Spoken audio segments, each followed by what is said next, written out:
Hey, Bradford here. Got another WoW TCG Classic deck tech today. Going over Slow Mage, or specifically I wrote out Slow Control Thrall Mage. He's a red or horde. There's a couple different builds of Slow Mage, so this one's slightly different. I figured we'd go over it. Here's our hero, Varanis Bitterstar. Pay 4, flip Varanis, deal 2 damage to a hero or ally, draw a card. Use only on your turn. It's a bummer, this is only sorcery speeds. You can only use it during your turn. But a built-in ping for 2 to finish something and draw a card. It's just nice and reliable. So the point of this deck, if you ever played Magic, or even if you played Hearthstone, the mages are pretty similar. This is one of the longest form, slowest control decks. If you're that kind of player, you might call this deck a do-nothing deck, okay? It's very, very reactive. All it wants to do is get to 10 mana to cast this card, Thrall. Just a reminder, Master Heroes in this game, when you cast it, you put it on top of your hero, and your health becomes that. So instead of 25, you'll essentially gain 15 health. He's got Assault 5, Mend 5. When Thrall deals damage to an opposing hero, put a 5/5 Earth Elemental ally token into play with Protector. So to sum that up, you deal 5 a turn, you heal 5 a turn, and you make a 5/5 Protector every turn. Now you have to use his attacks to actually hit the opposing hero. That could take some work to get through, but regardless, there's only one of him in the deck. There's some other win cons too. We've got Flickers from the Past. You can play 1 or 2 of these. This costs 7. Put any number of target ongoing ability cards from your graveyard into play if their combined cost is less than or equal to the number of resources you have. So let's say you have 7 mana. Okay, you're casting this on turn 7.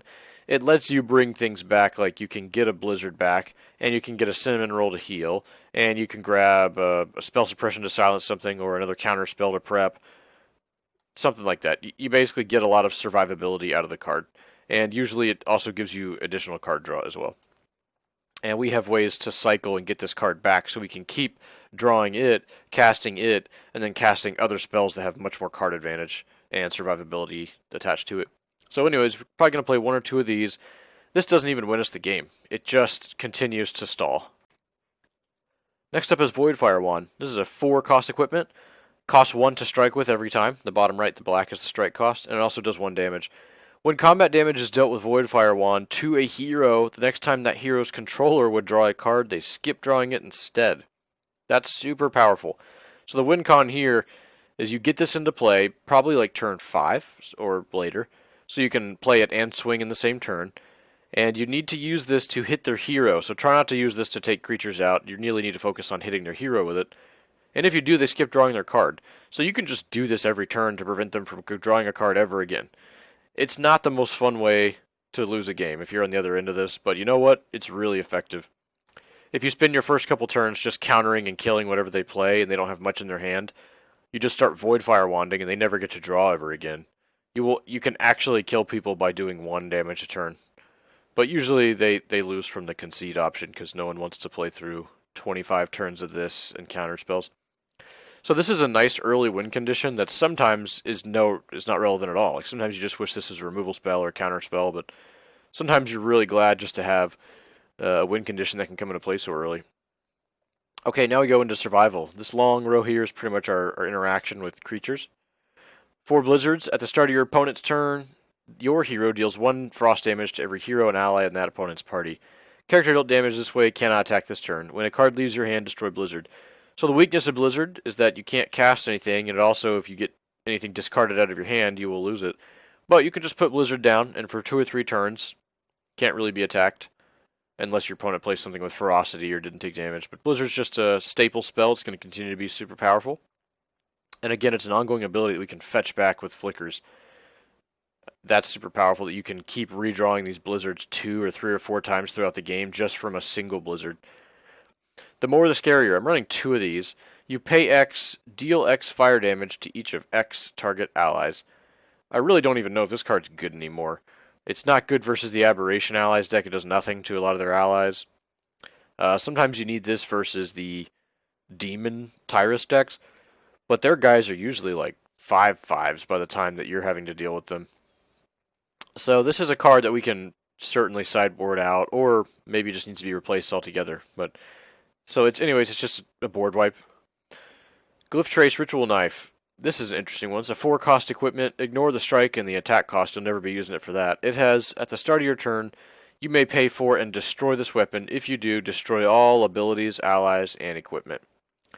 Don't think of this as an 8-cost board wipe. Think of this as a 4-cost board wipe that sits in play waiting to be activated. If you've played Magic, it's kind of like Oblivion Stone. If you've played Hearthstone, it's kind of like Doomsayer. Except imagine if Doomsayer also killed all your opponent's weapons or equipment, things like that.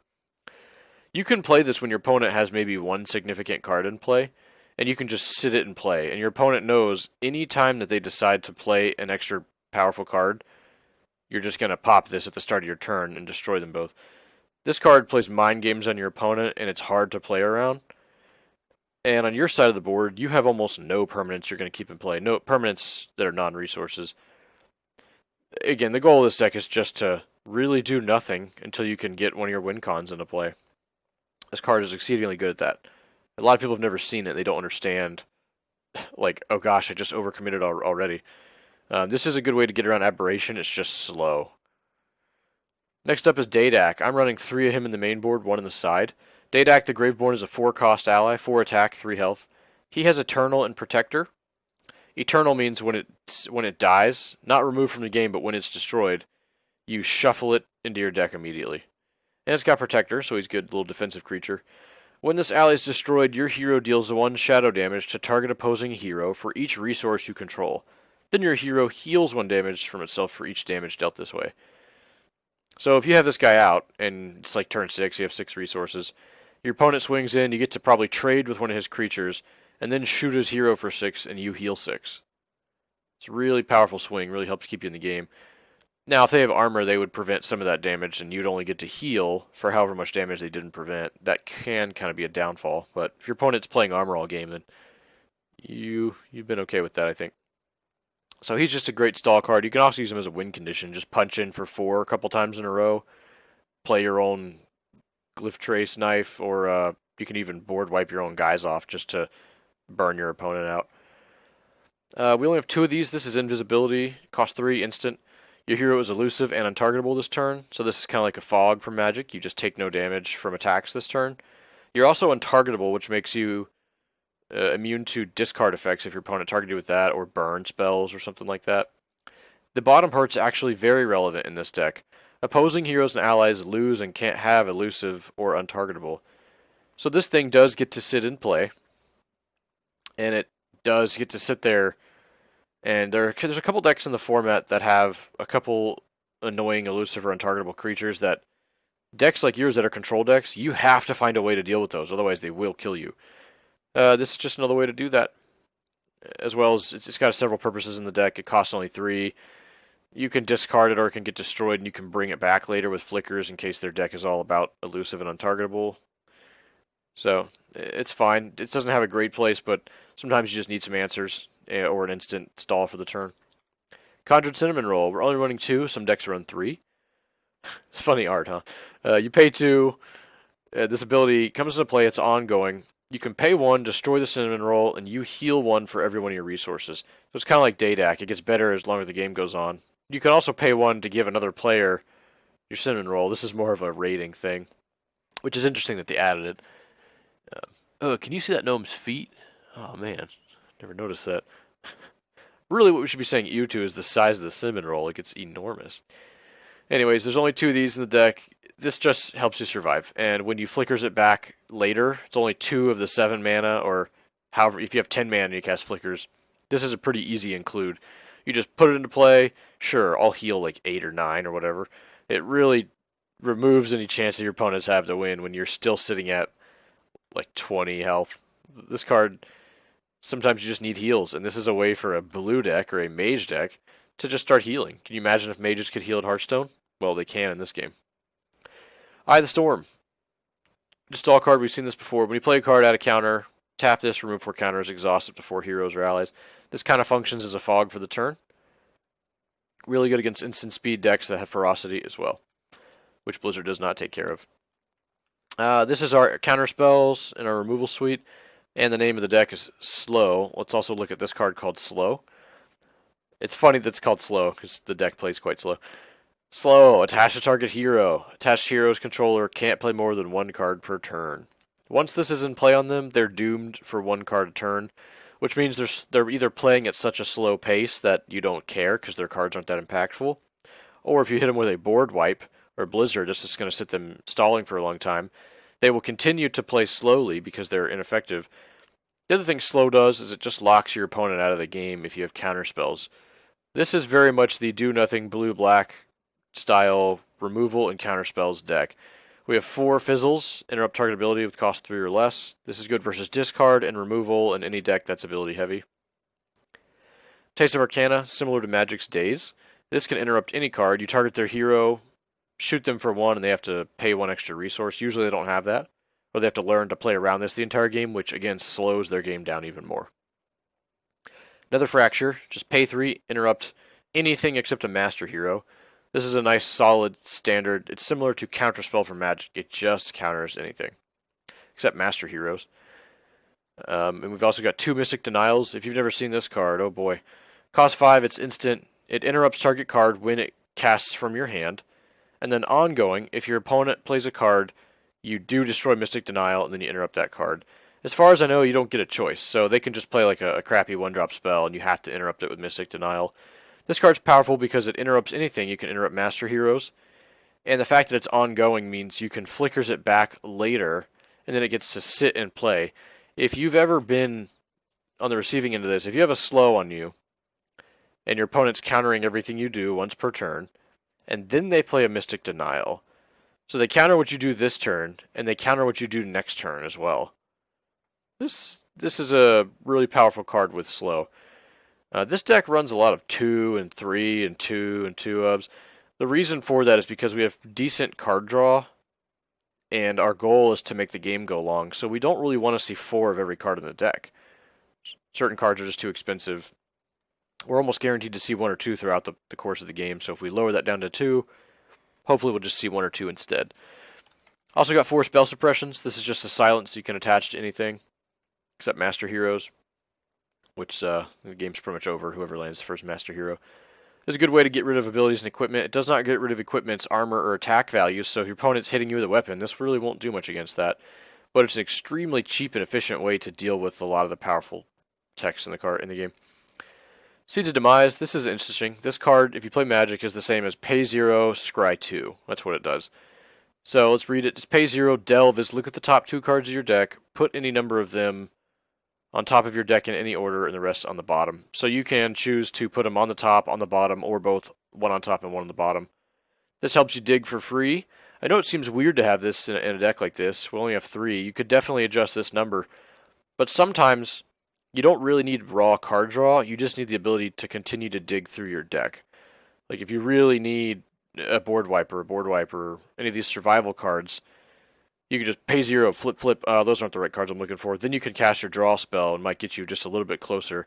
It helps some of your early game plays, which are really critical, become a lot faster. You can play this guy on turn 4 because you found him 2 turns earlier, instead of having to spend turn 4 drawing to find the card that's going to save your life. Things like that.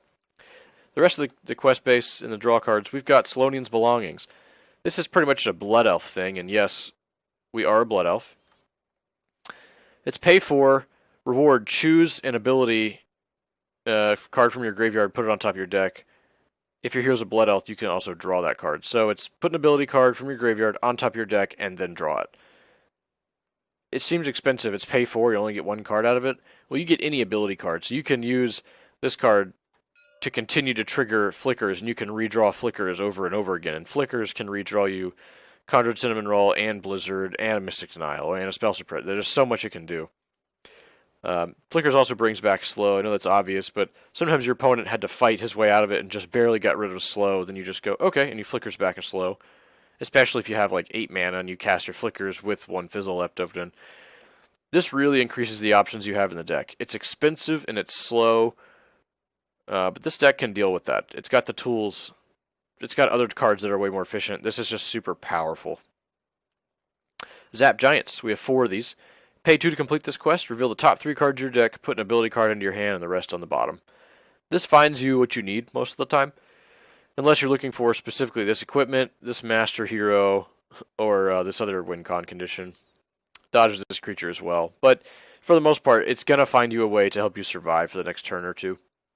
If you do happen to see your Master Hero or equipment you really needed, it's going to feel bad. You have to bottom those, and they're all the way down there. But at least you know where they are. You don't really shuffle this deck unless you have this guy die, so you can get an idea of where cards are in your deck. And he might be 30 cards away, but at least you know, and you can try and plan for that. Here's a card that helps us find everything. This card's sweet. Pay 2. This has Eternal, so when it goes in your graveyard, you shuffle it into your deck again. Look at top cards from your deck equal to the number of resources you control. Put one into your hand and the rest on the bottom. This is similar in Magic to Scry X equal to resources. It's not the same. You only get one card. But man, if you cast this on turn 7 with 7 resources, you get to dig through 7 cards. You only draw one, so it's not card advantage, but this card basically just reads as pay 2, look at the top number of cards, get the best card from it, and then this goes back into your deck. As the game goes on to like turn 10, turn 12, turn 15, you're always going to have 2 of these in your deck that keep reshuffling. Remember, it doesn't shuffle your graveyard into your deck, it just shovels this card into your deck.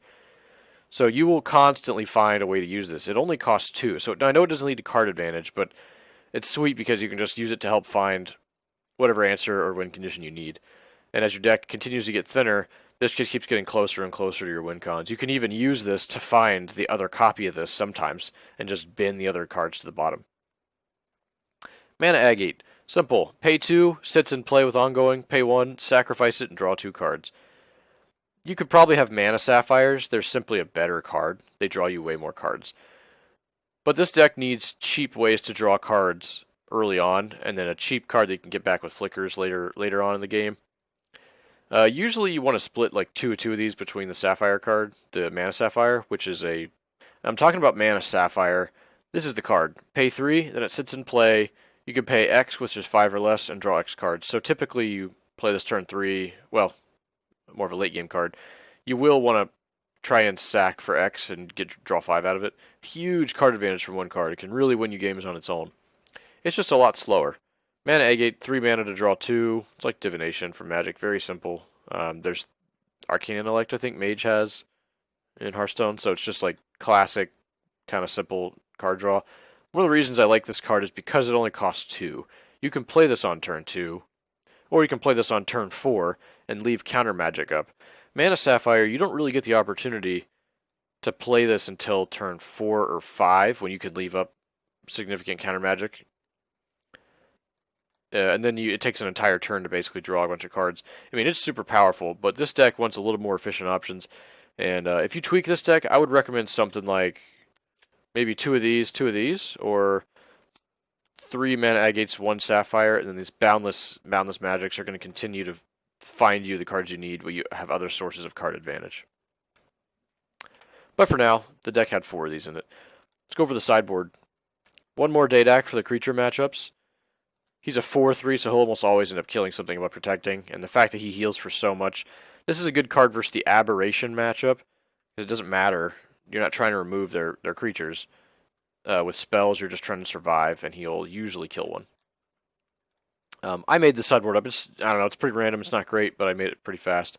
Ice Nova, play only on opponent's turn. His abilities, allies, equipment, and hero can't attack or exhaust this turn. I just put one of these in the deck, so basically your opponent's stuff can't tap for a turn. Frostwave costs 3, it's instant. Up to 2 allies can't attack or exhaust, draw a card. So it's similar, except it only works versus allies. And then Cold Front is just like a fog. Just pay 2, allies can't attack. This gives you 5 different ways to stop creatures from attacking for a turn. It's good versus Aberration when you can't really damage their creatures with your spells. You could try to switch to some Frostfire Bolts, and that's certainly an option.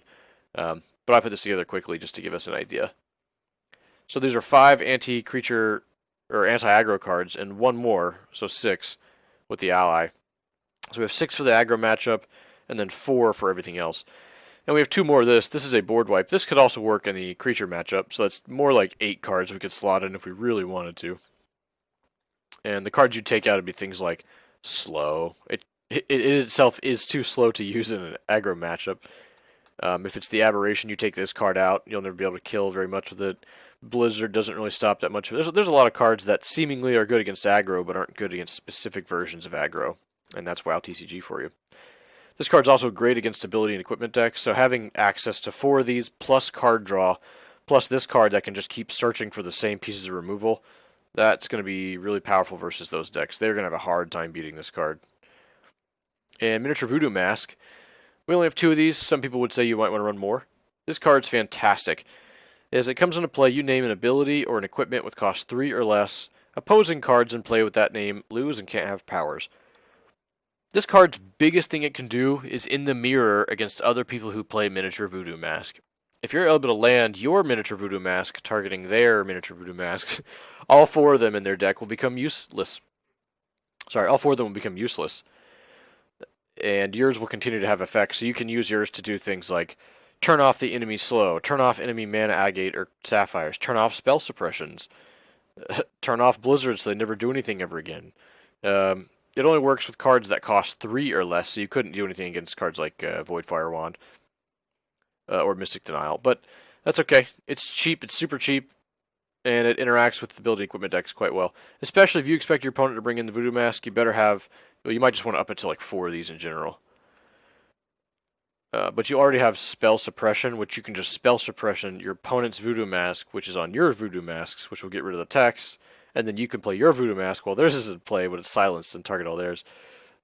there are some plays for the deck, but if you like slow, kind of grindy control decks that really take a long time to win, which have really powerful win cons, this might be the deck for you. I know we went over Flickers again, but I wanted to show you a couple of the immediate options. Here's Flickers, and then the ongoing abilities you could grab back. Cinnamon Roll to heal, Invisibility.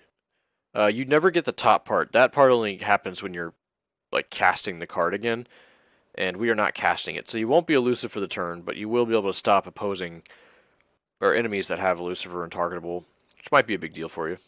Depends on the deck. We can also get our slow back if it gets busted. We can get our spell suppressions back to continue silencing stuff. We can get back Mystic Denial to help counter future cards. We can get back Mana Agate or Mana Sapphire if you're playing that for card draw. So here's 4, 5, 6 options that you can get back right away. Oh, and Blizzard. That's one of the most important ones. So that's 7 options. Well, that's been Slow Mage. This is the Thrall version. I've got another Slow Mage deck that I'll show you. Be a little bit quicker, but this might be your style of deck. It likes to stall, it likes to grind cards, and you have a lot of decisions that matter a lot, or otherwise you could lose.